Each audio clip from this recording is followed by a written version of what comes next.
Assalamualaikum warahmatullahi wabarakatuh. Perkenalkan, nama saya Mutmainah dengan NIM 90500122097.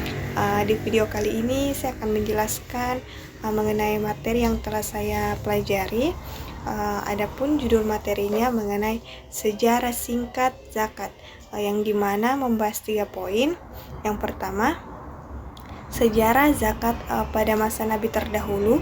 Yang kedua, pada masa Rasulullah dan Khulafaur Rasyidin.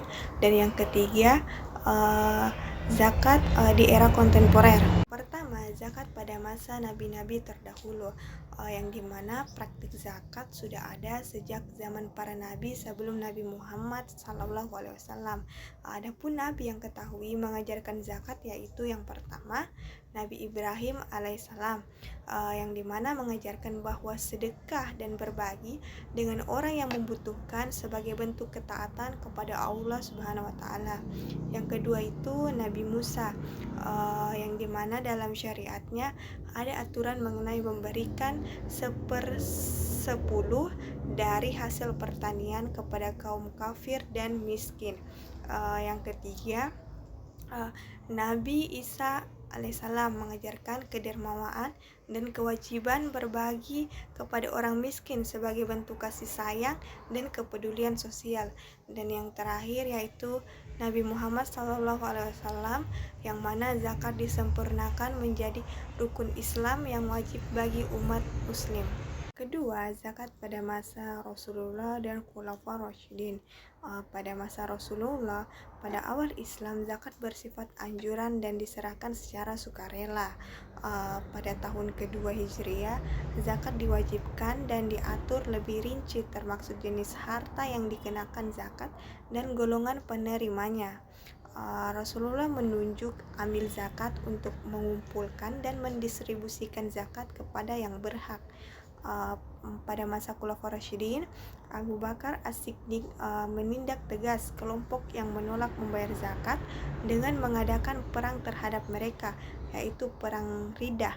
Yang kedua itu Umar bin Khattab, yang dimana memperluas sistem pengelolaan zakat dan mulai mendata golongan yang berhak menerimanya secara lebih sistematis. Yang ketiga, Utsman bin Affan, yang dimana menganjurkan pembayaran zakat secara sukarela dan memperkenalkan konsep zakat dalam bentuk harta kekayaan seperti emas dan perak. Dan adapun yang terakhir, Ali bin Abi Thalib, yang melanjutkan kebijakan para pendahulu dengan lebih menekankan keadilan dalam distribusi zakat. Yang ketiga, zakat di era kontemporer. Yang pertama itu zakat dikelola oleh lembaga resmi seperti Basnas, Badan Amil Zakat Nasional di Indonesia, atau lembaga zakat negara di negara-negara muslim. Yang kedua itu penggunaan teknologi dalam pengumpulan dan distribusi zakat seperti pembayaran zakat melalui aplikasi digital dan e-wallet. Yang ketiga, zakat produktif menjadi tren, yaitu zakat tidak hanya diberikan dalam bentuk konsumtif tetapi juga untuk modal usaha agar penerima zakat dapat mandiri. Dan yang terakhir, peran pemerintah semakin aktif dalam regulasi dan pemanfaatan zakat untuk pembangunan sosial dan ekonomi umat. Zakat terus berkembang sebagaimana instrumen keadilan sosial yang tidak hanya berfungsi sebagai ibadah tetapi juga sebagai solusi pengentasan kemiskinan dan peningkatan kesejahteraan umat. Sekian video dari saya. Apabila ada kesalahan mohon dimaafkan. Wassalamualaikum warahmatullahi wabarakatuh.